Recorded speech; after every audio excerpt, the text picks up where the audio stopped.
Part 1. The abduction. Brad Walters was, by all accounts, a typical high school senior. His life was a comfortable blur of college applications, football practice, and trying to decipher the cryptic messages from the girl he'd been crushing on since sophomore year. His advanced astrophysics class, however, was his sanctuary. It wasn't just the subject matter, the grand, cold poetry of cosmic phenomena, but the person teaching it.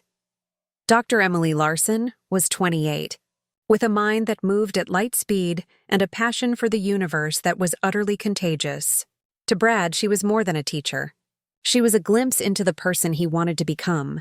She carried herself with a quiet confidence, her intelligent brown eyes seeming to hold secrets of distant nebulae. He'd stay after class sometimes, under the pretense of needing help with redshift calculations, just to bask in the focused intensity she brought to every conversation. One such evening, the school was empty, the halls echoing with a profound silence. Brad was packing his bag as Emily wiped the whiteboard clean, the scent of dry erase markers hanging in the air. "You're sure you're ready for the midterm, Brad?" she asked, a small smile playing on her lips. "You've been a little distracted lately, by you," he thought, his cheeks warming. "Just a lot on my mind," he mumbled. "The Fermi paradox stuff. The silence is loud, you know." Her smile widened. "I do. It's the universe's greatest question. Are we alone?" The fluorescent lights above them flickered, then died.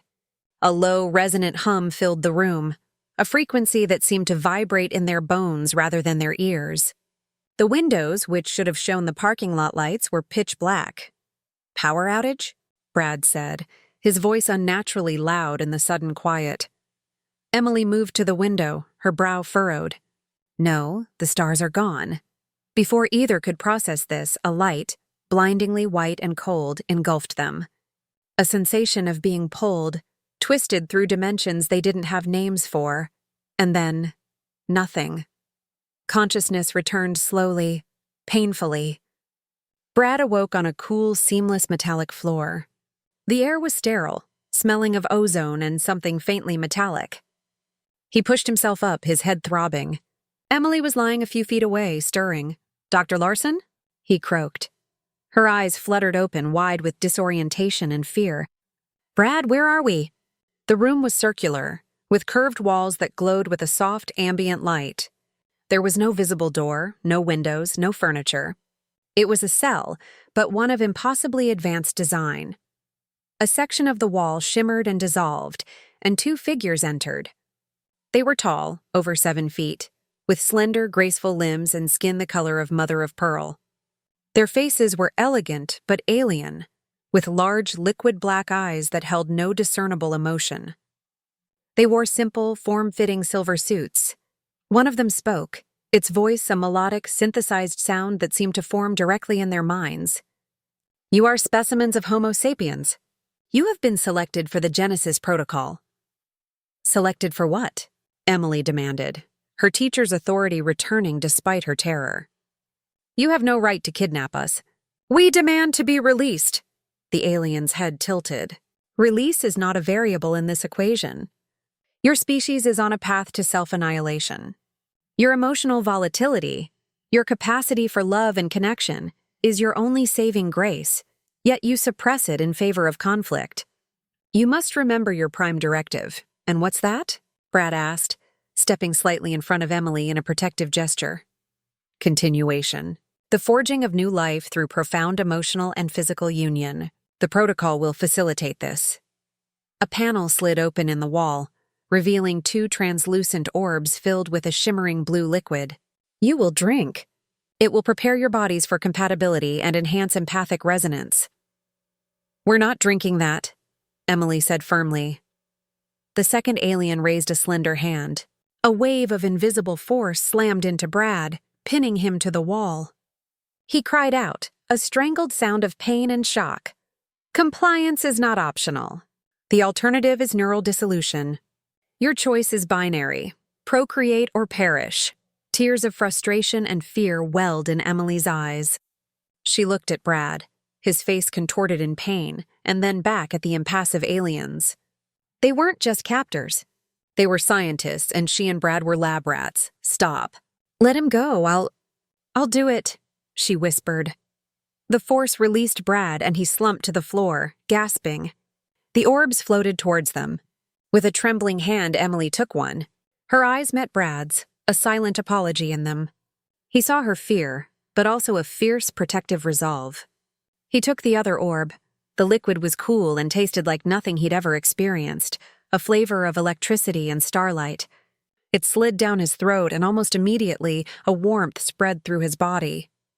The fear didn't vanish, but it became a distant thing. His senses heightened. He could hear the soft rhythm of Emily's breathing, see the minute pulse at the base of her throat. He felt connected. To the ship, to the air, and most powerfully, to her. The aliens watched, their black eyes observing like cameras. The wall resealed, leaving them alone. Part 2. The First Union. The change was subtle at first.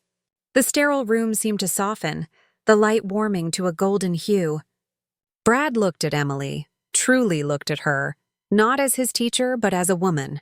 He saw the delicate strength in her hands, the intelligence in her eyes, the vulnerable curve of her mouth. Dr. Larson, he began. Emily, she corrected softly, wrapping her arms around herself. I think we're past formalities, Brad.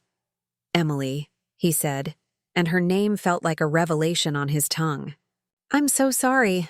This is my fault. Your fault? How could this possibly be your fault? If I hadn't stayed after class? If I hadn't been so desperate to talk to you? She moved closer to him, her hand coming up to rest on his arm. The touch was electric. The liquid they'd ingested was working, lowering inhibitions and heightening sensation. Don't. This is not your fault. This is them. She gestured vaguely at the walls, but the warmth inside him was growing into a heat, a deep, primal pull. He could feel a corresponding shift in her. Her breathing hitched, and the scent of her, jasmine and fear, filled his senses, intoxicating. They're going to make us do it, aren't they? He whispered, his voice thick. Tears finally escaped, tracing paths down her cheeks. Yes, and if we don't, they'll kill us. Or worse. She looked up at him, her expression a turmoil of shame, fear, and a dawning chemical-induced need. Brad, I'm your teacher. Not here, he said, his hand covering hers. Here we're just two people. We're all each other has. The room seemed to respond to their escalating emotions. The floor softened, morphing into a comfortable, yielding surface. The ambient light dimmed further, casting them in intimate shadow. The protocol commences, the voice echoed in their minds. Devoid of any inflection. It was a command, a violation, and yet, the drug in their veins was reframing it as an inevitability. Brad's body was thrumming with a need he'd never felt before, a magnetic pull towards Emily. He saw the same conflict in her eyes, the horror of the situation warring with the biological imperative being forced upon her. I don't want to hurt you, he breathed, his face inches from hers. I know, she whispered back. Just be here with me. Don't let me be alone in this. It was that plea that broke the last of his resistance. He cupped her face, his thumb wiping away a tear. His touch was gentle, reverent. He leaned in slowly, giving her every opportunity to pull away. She didn't. She closed her eyes, and her lips met his. It was not a kiss born of passion, but of shared desperation and a fragile, burgeoning trust. It was soft, questioning, but as their lips moved together, the artificial catalyst in their blood took over. The kiss deepened, becoming hungry, desperate. Her arms wound around his neck, pulling him closer, while his hands slid down her back, pressing her against him. They sank to the softened floor, a tangle of limbs and whispered names. Clothes, simple jumpsuits provided by their captors, seemed to melt away under their frantic hands. There was no more teacher, no more student. There was only skin, heat, and a terrifying, beautiful connection forged in the heart of a nightmare. He explored her body with a tenderness that belied the violence of their situation. He traced the line of her spine, learned the shape of her shoulders, committed the feel of her to memory. She, in turn, shed her professional demeanor, her touch becoming bold, her whispers urging him on. The aliens had wanted a clinical act of procreation, but in their desperation, Brad and Emily found something else, a raw, human intimacy. When he finally entered her, it was with a slow, deliberate care that made her cry out, not in pain, but in overwhelmed sensation. The empathic link, enhanced by the alien substance, flared to life. He could feel her pleasure as if it were his own, a feedback loop of escalating ecstasy. She clung to him, her nails digging into his back, her breaths coming in ragged sobs against his neck. It was a symphony of sensation, orchestrated by unseen hands, but played with a heartbreaking authenticity by the two of them. The world narrowed to the space between their bodies, to the shared rhythm of their hearts. In that sterile alien room, they were no longer captives. They were a single entity, defying their captors by finding a sliver of genuine connection in the dark. Afterward, they lay entwined in the silence, the artificial warmth of the room a stark contrast to the cold reality of their situation. Emily's head was on his chest, her finger tracing idle patterns on his skin. The effects of the drug were fading, leaving behind a complex aftermath of shame, confusion, and a deep, unsettling intimacy. "What have they done to us?" she murmured, her voice raw. Brad held her tighter. "I don't know. But we're alive, and we're together." It was a simple truth, but in that moment, it was the only anchor they had. Part 3. The Garden of Moments days bled into one another, marked only by the delivery of nutrient pastes and water.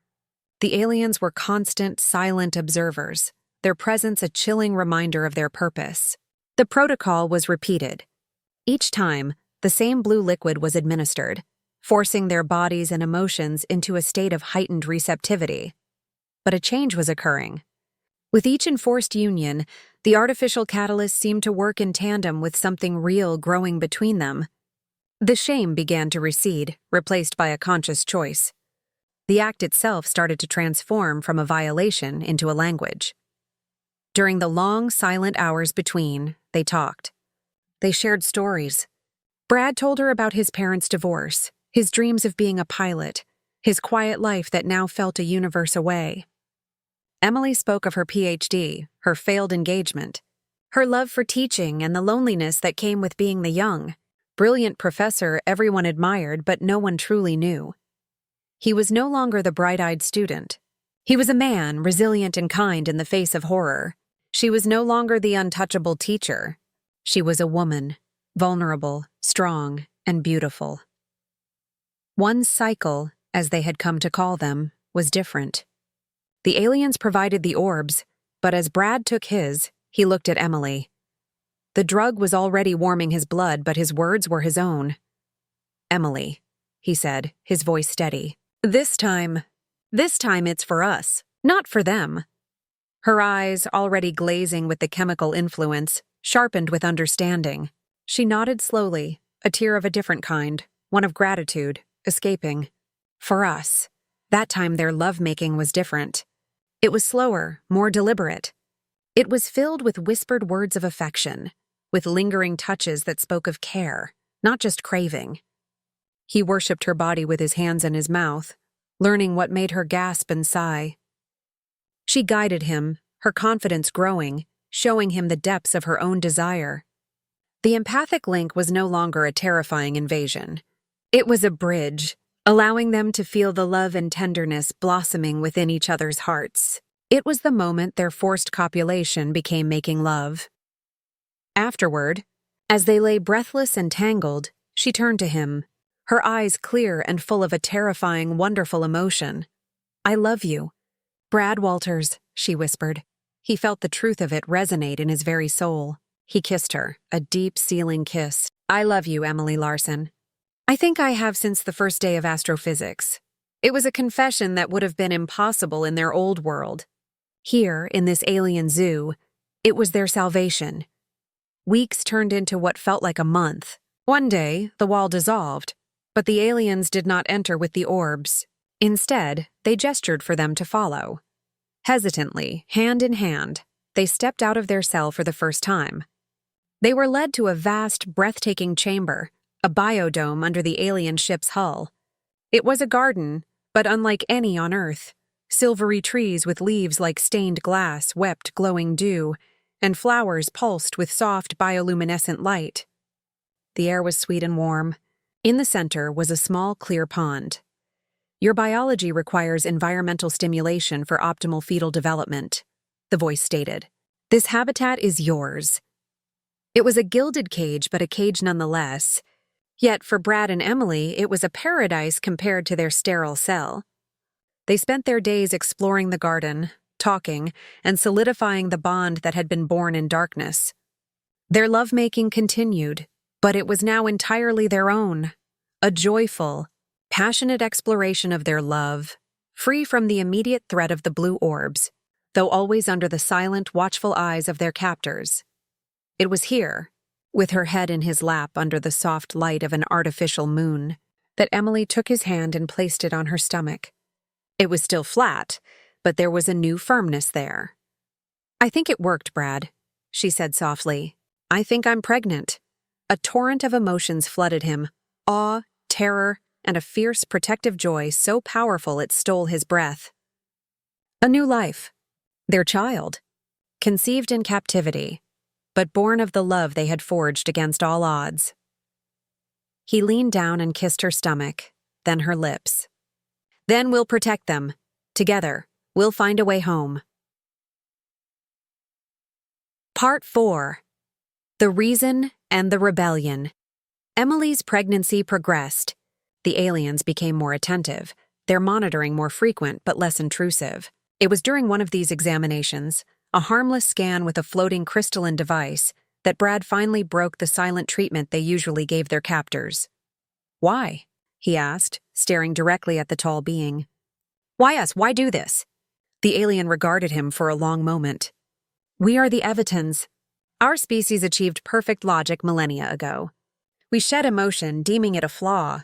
In doing so, we lost the ability to create new life. We are a dying race. We travel the cosmos, seeking species with the capacity for profound emotional bonds, hoping to isolate the catalyst for creation and reignite our own.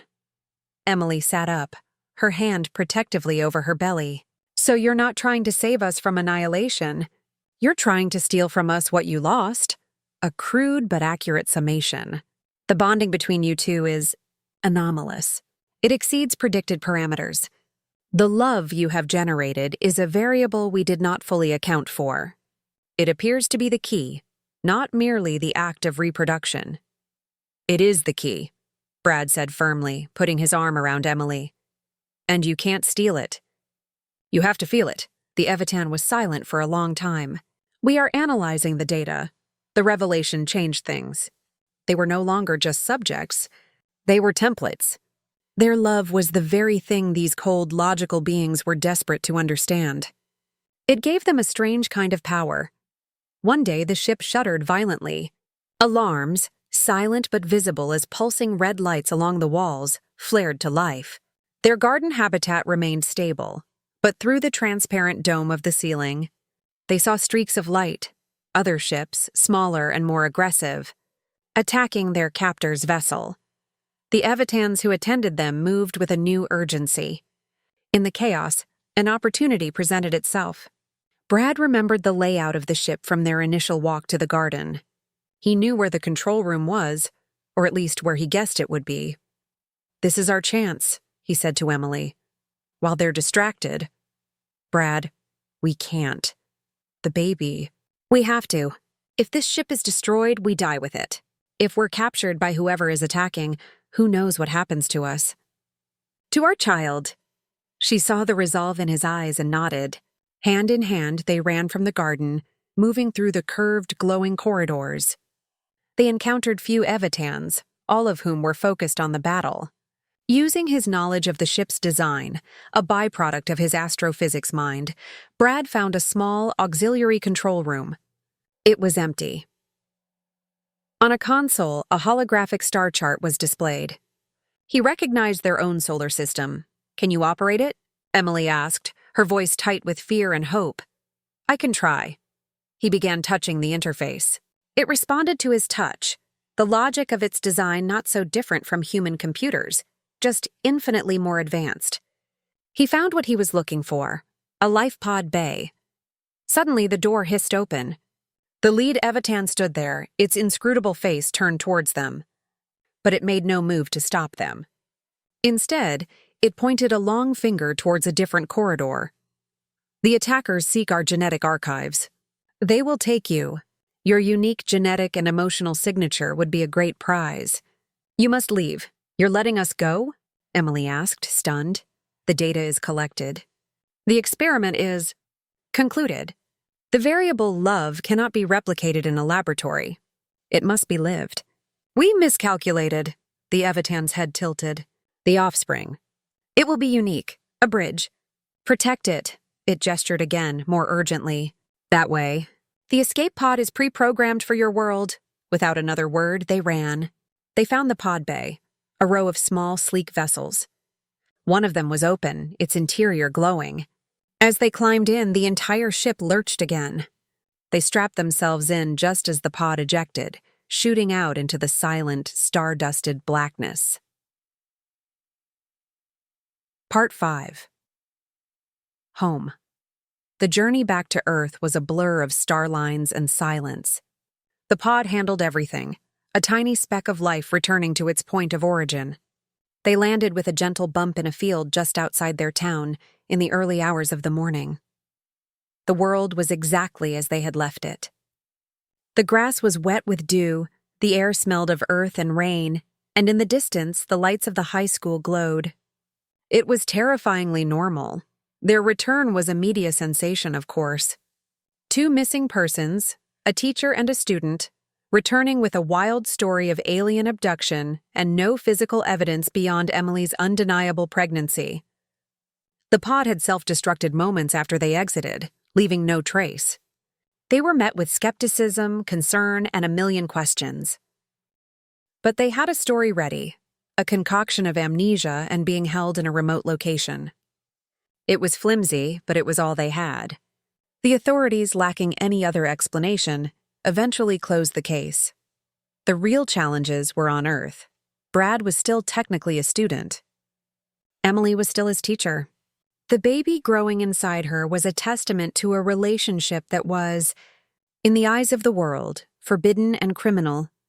Brad's parents were horrified, then concerned, then slowly accepting as they saw the profound, mature love between their son and the woman he had risked everything for. Emily resigned from her teaching position, and Brad, his perspective on life forever altered, finished his schooling through independent study. They moved to a small town where no one knew them. Brad got a job at a local airport, his dream of being a pilot feeling more tangible than ever. Emily, with her brilliant mind, began writing, anonymously publishing papers on theoretical physics that drew on the things she'd seen aboard the Aevitans ship.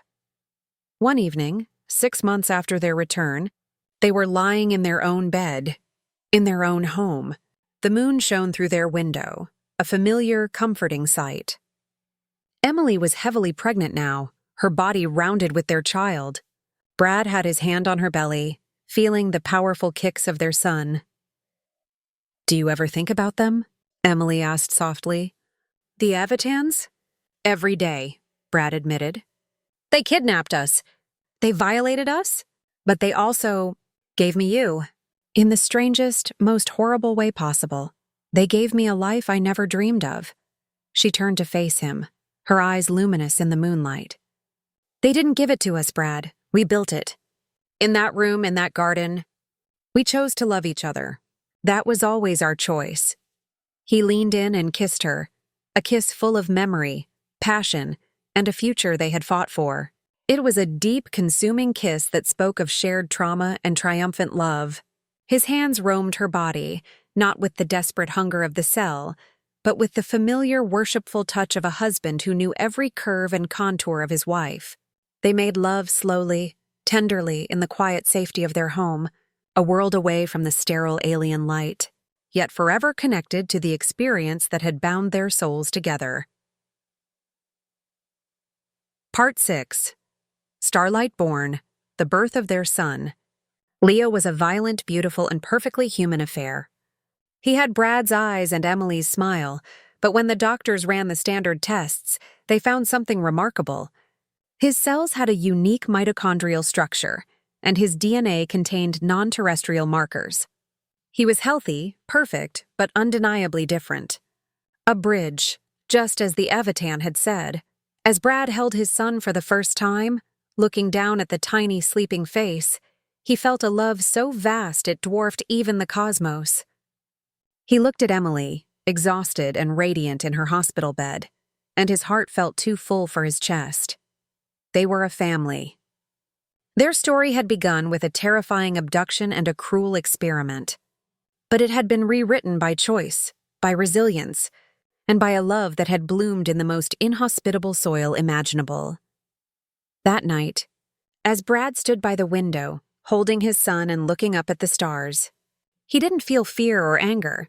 He felt a strange sense of peace. They were out there, the Aevitans and who knew what else. But they were down here, alive, in love, and holding their own little piece of Starlight in their arms. Leo's tiny hand wrapped around Brad's finger, a firm, promising grip. Brad smiled. "Don't worry, little man," he whispered to his son, his voice full of a love that had defied aliens and logic. "Your story is just beginning, and we'll be with you for all of it." Outside, the stars twinkled, silent and endless, but no longer quite so lonely.